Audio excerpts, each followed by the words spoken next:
Dust swirled around the largest cattle empire in Texas as a desperate proposition was forged. A ruthless millionaire cowboy needed a fake bride to secure his legacy, demanding only one rule: no touching. But one stolen kiss ignited a wildfire of betrayal, proving that some contracts are meant to burn. The year was 1885, and Fort Worth, Texas, was a city built on cattle, blood, and desperate gambles. Inside the smoky, cavernous walls of the White Elephant Saloon, the air was thick with the scent of cheap whiskey and unwashed cowboys fresh off the Chisholm Trail. In the corner, scrubbing the floorboards with hands rubbed raw, was Cora Sullivan. She was 22, striking but hardened by poverty, her auburn hair pinned back severely to avoid the wandering eyes of the saloon's patrons. Cora was not a woman who dreamed of romance. She dreamed of survival. Her younger sister, Lily, lay in a boarding house 3 streets over, coughing up blood from a sickness that required a sanatorium in Denver, a luxury that cost a fortune Cora did not possess. The heavy saloon doors swung open, cutting through the din of the room. The man who stepped inside did not belong in the muck of Hell's Half Acre. He wore a tailored charcoal suit beneath a dust-coated duster, his boots polished to a high sheen, and a custom Stetson pulled low over eyes as cold as river stones. This was Clayton Montgomery. Clayton was a cattle baron, a millionaire by the age of 30, and the sole heir to the sprawling Montgomery Cattle Company. He was a man of logic, land, and ledgers. But standing between him and his grandfather's monumental fortune was a morality clause strictly enforced by Judge Richard Sterling. According to the will, Clayton had to be lawfully wed and cohabitating with a woman of respectable standing by his 31st birthday, or the entire empire would be surrendered to his scheming, treacherous uncle, Jeremiah Montgomery. Clayton had exactly 3 days to find a wife. He didn't want a society belle from Austin who would demand his time, his heart, or a say in his ranch. He needed a transaction, a woman desperate enough to take his money and smart enough to keep her mouth shut. His eyes landed on Cora just as a drunken drover grabbed her wrist. Without missing a beat, Cora rose, grabbed a heavy cast-iron spittoon, and brought it down hard on the man's boot. The drover howled, backing away as Cora leveled a cold, murderous glare at him. Clayton's lips twitched. Perfect. He approached her quietly, tossing a heavy silver dollar into her soapy bucket. "I need a word with you, Miss." "I don't sell my company, Mr." Cora shot back, wiping sweat from her brow. "I don't want your company," Clayton replied, his voice a low, gravelly baritone that commanded immediate authority. "I want your signature." 10 minutes later, in the dusty alley behind the saloon, Clayton laid out his terms. It was a cold, calculated business proposition. $10,000 more money than Cora could make in 3 lifetimes, deposited directly into the Denver Sanatorium's account for her sister. In exchange, Cora would become Mrs. Clayton Montgomery for exactly 1 year. "You will wear my ring. You will smile when we entertain Governor John Ireland and the cattle boards. You will be the perfect, adoring mistress of the Montgomery Ranch," Clayton instructed, leaning against the brick wall, his eyes devoid of any warmth. "But make no mistake, Miss Sullivan, this is a charade, a business deal." Cora swallowed hard, her heart pounding against her ribs. The money would save Lily's life. "And what are the boundaries of this deal?" Clayton stepped closer, his imposing frame casting a long shadow over her. "We share a name. We share a roof, but we do not share a bed. You will reside in the East Wing. I will remain in the West, There will be no physical intimacy. I will not tolerate weeping. I will not tolerate scandal. And above all, you are not to fall in love with me. I have one condition we do not touch. I assure you, Mr.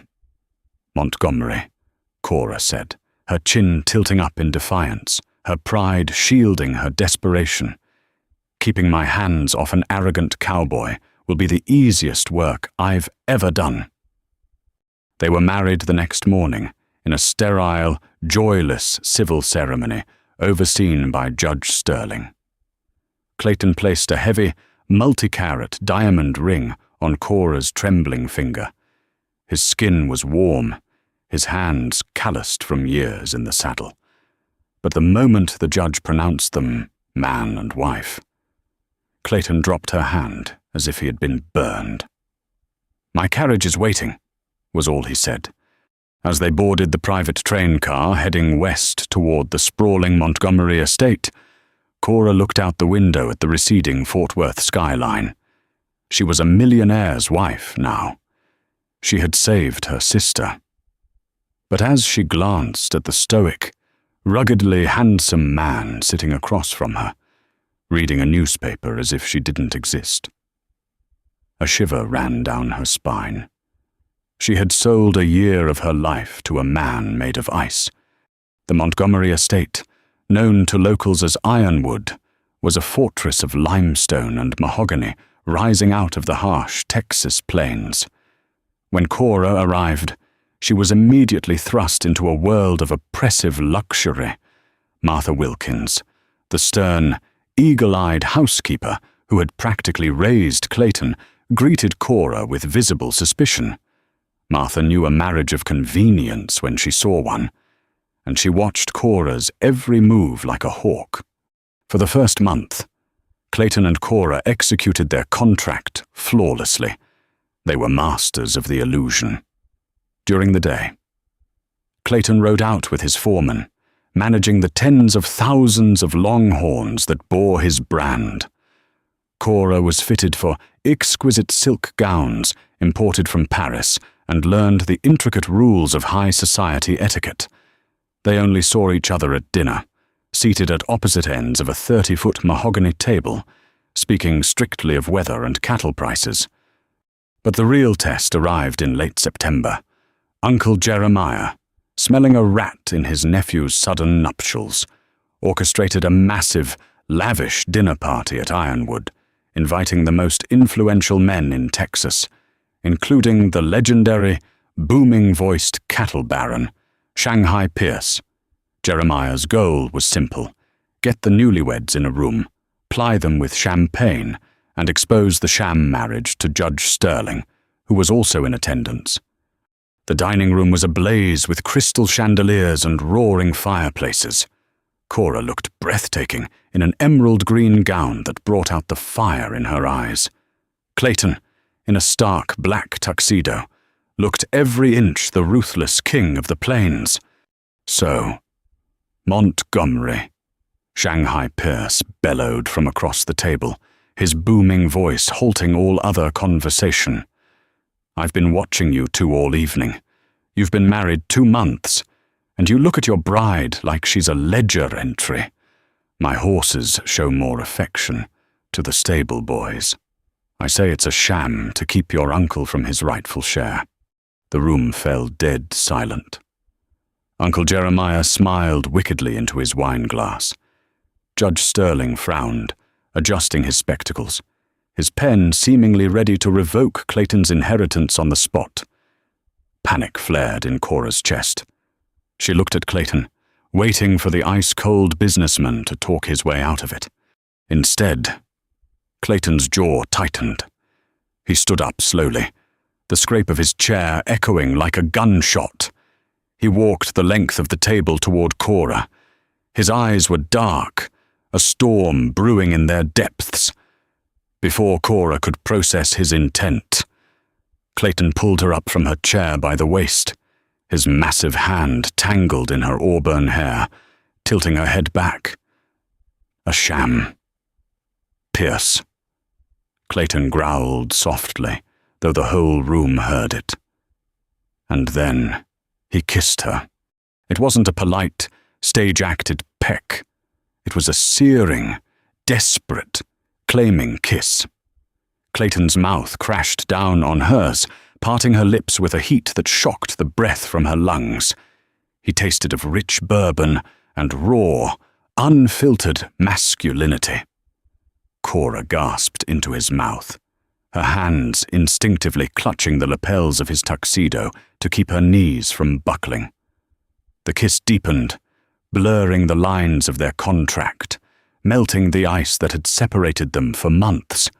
For 10 agonizingly long, intoxicating seconds.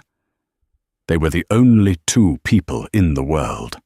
When Clayton finally broke the kiss, his breathing was ragged. He pressed his forehead against hers, his thumb tracing her swollen bottom lip. He looked just as shaken as she felt. Shanghai Pierce roared with laughter, slamming his fist on the table. "Well, I'll be damned I stand corrected. Montgomery, pour the whiskey." The dinner party was saved. Uncle Jeremiah looked furious, and Judge Sterling appeared satisfied. But the dynamic between Clayton and Cora was shattered completely. Hours later, after the last carriage had rolled away from Ironwood, a torrential Texas thunderstorm broke over the plains. Thunder rattled the limestone walls. Cora stood in the grand library, staring out the window at the driving rain, still trembling from the ghost of Clayton's lips on hers. The heavy oak doors clicked shut. Clayton stood in the doorway, having shed his tuxedo jacket, his tie hanging loose. He was pouring a stiff drink, his knuckles white around the crystal glass. "You played your part well tonight, Miss Sullivan," he said, his voice tight, rougher than usual. Cora turned around. The distance between them felt heavy, suffocating. "You broke your own rule, Mr. Montgomery. You said we wouldn't touch." Clayton slammed the glass down on a side table. The crystal rang out sharply. In 3 long strides, he crossed the room, eliminating the space between them until his chest brushed against hers. The scent of him, leather, rain, and spice made her head spin. It was necessary for the audience, he rasped, looking down at her lips. But his eyes betrayed him. They were burning with a hunger he had clearly been suppressing for weeks. "Was it?" Cora whispered, daring to look up into his fierce gaze. "Because the audience is gone, Clayton, and you're still standing entirely too close." A low groan escaped his throat. To hell with the contract. To hell with the boundaries. Clayton reached out, grabbing her waist and pulling her flush against his hard, muscular body. "I've been losing my mind since the day I met you," he confessed hoarsely. He didn't wait for permission this time. He crushed his mouth to hers, lifting her off the floor. Cora wrapped her arms around his neck, surrendering to the overwhelming rush of desire. He carried her to the massive leather sofa in the center of the library, the storm raging outside, mirroring the chaotic passion exploding between them. All the coldness, the professional distance, melted away in a blur of frantic hands, breathless whispers, and tangled silk. He tasted her, consumed her, and in doing so, irrevocably broke the one condition that was supposed to keep them safe. That night, they crossed a line from which there was no return. They fell asleep in each other's arms as the storm passed, the contract forgotten on the floor. But the warmth of their new reality was destined to be short-lived. The next morning, the bright Texas sun was interrupted by the heavy pounding of boots on the front porch. Clayton, pulling on his shirt, went to answer the door, expecting a ranch hand. Instead, he found a man in a bowler hat flashing a silver badge, a Pinkerton detective. "Morning, mister," "Montgomery," the detective said, holding up a worn, folded wanted poster. "I'm looking for a woman. Goes by the name Charlotte Dalton. Wanted for grand larceny and the attempted murder of a man in Chicago." Clayton's eyes dropped to the sketch on the poster. His blood ran cold. It was a sketch of his wife. Clayton Montgomery stared at the crude ink sketch on the Pinkertons' wanted poster. The woman in the drawing had her hair pinned back in the exact severe style Cora had worn the day he bought her from the White Elephant Saloon. The name beneath the sketch read Charlotte Dalton. The crimes read grand larceny and attempted murder. His heart, which had been beating with an unfamiliar, terrifying warmth just moments before, turned instantly back to ice. The ironclad businessman took over, burying the vulnerable lover who had confessed his unraveling sanity in the dark of the library. Clayton looked up at the detective, his expression an impenetrable mask. "You have traveled a long way for a ghost, detective." "Arthur Higgins, Pinkerton National Detective Agency," the man replied, tipping his bowler hat. "And she ain't a ghost, Mr. Montgomery. I tracked her from a boarding house in Denver, where she's been wiring stolen money to pay for a sick girl's lung treatments. The trail led straight to Fort Worth. A saloon girl matching her description was seen boarding your private train." Clayton leaned against the heavy oak doorframe, casually crossing his arms. "I assure you, Higgins, the only woman on my train was my wife, Cora Montgomery, a Texas girl, born and bred. I suggest you take your poster and search the brothels in Dallas. Good day." Before Higgins could protest, Clayton shut the door in his face, throwing the heavy iron deadbolt. He turned around, his boots echoing sharply on the imported marble floor. Cora was standing at the top of the grand sweeping staircase. She wore a silk dressing gown, her auburn hair tumbling over her shoulders in wild, beautiful disarray from the night they had just shared. A soft, hopeful smile played on her lips, a smile that died the second she saw the lethal fury in Clayton's eyes. He marched up the stairs, his jaw ticking, and thrust the crumpled wanted poster against her chest. "Care to explain this, Charlotte?" Cora looked down at the paper. The color drained from her face, leaving her as pale as milk. She staggered back, clutching the banister as if the ground had dropped out from beneath her. "Clayton, Did you kill him?" Clayton's voice was a terrifying, deadly calm. He backed her against the wall, placing a heavy hand on either side of her head, trapping her. "I bought a wife to save my empire. Tell me I didn't marry a murderer." Tears spilled over Cora's lashes, tracing the flushed skin of her cheeks. "I didn't kill him, I swear to you. I didn't." "Then why is there a bounty on your head from Chicago?" he roared, the sheer volume of his voice rattling the chandelier. Cora broke down, the heavy burden of her past finally crushing her. "My real name is Cora. That much was true, but before Texas, I worked as a parlor maid in Chicago for Alderman Michael Kenner." Clayton narrowed his eyes. Everyone knew of Michael Hinky Dink Kenner, one of the most corrupt, ruthless political bosses in the First Ward of Chicago. The man owned the police, the judges, and the streets. "Kenner is a monster," Cora whispered, her voice trembling. He cornered me in his study one night. He told me he owned me. When he forced me to the floor, I grabbed the heavy brass fire poker and struck him across the head. He fell, bleeding. I thought he was dead." She looked up, pleading with Clayton to understand the sheer terror of that night. "I knew they would hang me. His men would kill me before I ever saw a courtroom. So, I opened his desk, took the thousands of dollars he had extorted that week, and ran. I changed my last name to Sullivan. I used the money to get my sister to Denver, but it ran out. That's why I was scrubbing floors in Fort Worth. That's why I took your deal."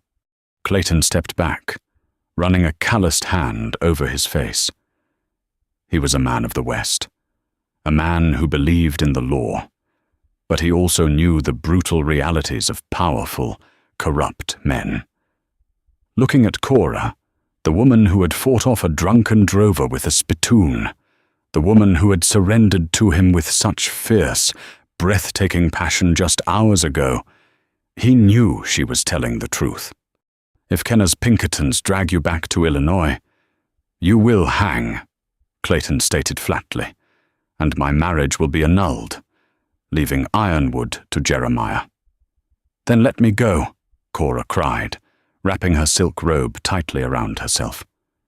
"If I run now, I can draw the detective away. You can tell Judge Sterling I perished in a riding accident. Keep your ranch.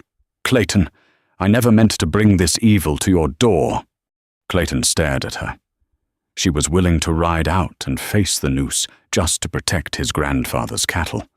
The contract they had signed strictly forbade emotional entanglement. Yet here she was, offering her life for his legacy. "No," Clayton said, his voice dropping to a low, gravelly rumble. He stepped forward, pulling her into his chest, burying his face in her hair.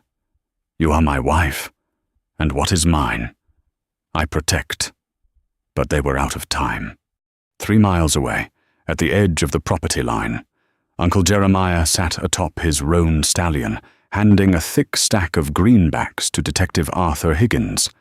Jeremiah's cruel, weathered face was split into a wicked grin. "So, my perfect nephew married a wanted fugitive," Jeremiah chuckled, spitting a stream of tobacco onto the dusty earth. "Higgins, you just gave me the key to the Montgomery Cattle Company. Ride into town and fetch Sheriff Jim Courtright. Tell him we have a dangerous fugitive to arrest at Ironwood." By noon, the oppressive Texas sun was beating down on the limestone walls of the estate. Clayton was in his study, rapidly drafting a telegram to his lawyers in Chicago, preparing to leverage every dime of his fortune to buy off Kenna, when the sound of approaching hoofbeats thundered through the courtyard. Martha Wilkins burst into the study, her stern face pale with panic. "Mr. Clayton, it's your uncle. He's got the town sheriff and that man with the bowler hat." Clayton strapped his heavy leather gun belt around his waist, checking the cylinder of his Colt .45. "Keep Cora upstairs. Martha, lock the doors." He walked out onto the sweeping front porch just as Jeremiah dismounted. Beside him was Detective Higgins, and Sheriff Jim Courtright, a man notorious in Fort Worth for wearing a badge but answering only to the highest bidder. Behind them rode 6 of Jeremiah's hired guns, their hands resting ominously on their rifles. "Beautiful day for a hanging, ain't it?" "Nephew," Jeremiah called out, swaggering up the porch steps. "You're trespassing." "Jeremiah," Clayton said, his voice carrying effortlessly over the wind. He stood tall, a lone figure against an army, his hand resting casually near the grip of his Colt. "I don't think so," Jeremiah sneered. "I'm here as a concerned citizen. Seems the new Mrs. Montgomery is a wanted criminal. Sheriff Courtright here is going to arrest her, hand her over to the Pinkerton, and send her back to Chicago to dance at the end of a rope." Jeremiah stepped closer, lowering his voice so only Clayton could hear. "Of course. If you were to sign the deed to Ironwood over to me right now, I might convince the sheriff that this was all a terrible case of mistaken identity. It was a masterful trap, Clayton's empire or his wife's life. Before Clayton could draw his weapon, the heavy front door creaked open. Cora stepped out onto the porch, She had shed the silk finery of the millionaire's wife and wore a simple, dark riding habit. Her chin was held high, her eyes blazing with defiant fire. "Cora, get back inside," Clayton ordered, his voice cracking like a whip. "No." "Clayton," she said, stepping to his side and taking his hand. She looked down at the armed men in the yard. "I am Charlotte Dalton. I hit Michael Kenner, and I took his money. I will surrender to Detective Higgins peacefully." Higgins stepped forward with a pair of heavy iron cuffs. "Smart girl." Jeremiah threw his head back and laughed. "Well, Clayton looks like the marriage is voided anyway. Judge Sterling will hand me the keys by sundown. I wouldn't be so sure about that. Jeremiah." A new, booming voice echoed from the tree line. Everyone froze. Riding out from the shade of the live oaks were 10 men, heavily armed with Winchester rifles. They wore dusty clothes, but the silver stars pinned to their chests caught the bright afternoon sun. At the front of the posse was Captain Bill MacDonald, a legendary figure of the Texas Rangers. "Captain MacDonald," Clayton nodded respectfully. Jeremiah's face turned grey. "What is the meaning of this?" "MacDonald, we're conducting legal business. The only business you're conducting, Jeremiah, is a one-way trip to Huntsville," Captain MacDonald said, his horse stepping into the courtyard. He pulled a thick file from his saddlebag. "Mister, Montgomery wired me weeks ago. We've been looking into your ledgers. Jeremiah found the paper trail. You've been rustling Montgomery cattle across the Mexican border and embezzling state funds to cover your tracks." Jeremiah panicked, his hand dropping toward his holster, but before he could clear leather, Clayton's Colt .45 was drawn and aimed squarely at his uncle's chest. "Don't do it, old man," Clayton warned softly. "Give me a reason." Jeremiah slowly raised his hands in defeat. Sheriff Courtright, sensing the shifting winds of power and wealth, immediately backed away, refusing to cross the Texas Rangers. Captain MacDonald's men moved in, disarming Jeremiah and his hired guns, slapping irons on the treacherous uncle. Higgins stood awkwardly in the middle of the yard, holding the wanted poster. "That's all well and good, Captain, but I still have a warrant for the woman." Clayton holstered his gun and walked down the steps, pulling a heavy leather ledger from his coat pocket. He flipped it open and handed Higgins a bank draft. "That is a certified draft for $25,000, Clayton said smoothly.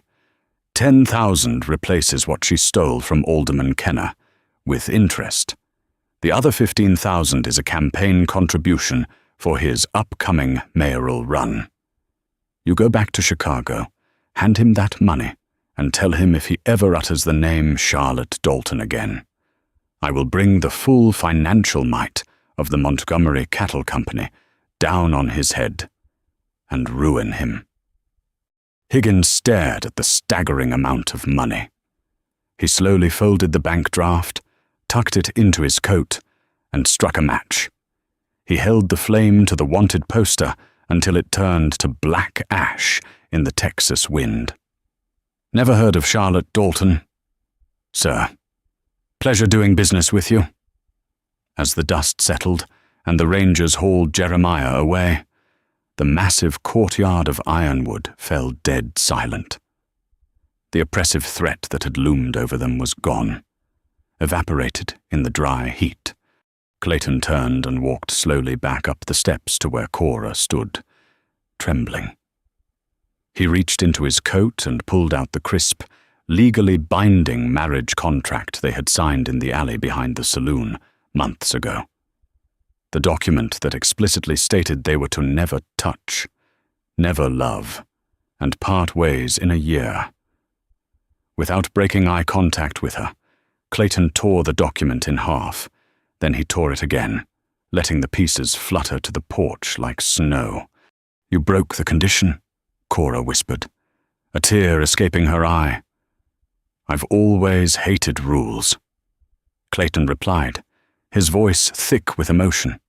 He reached out, his calloused thumbs wiping away her tears.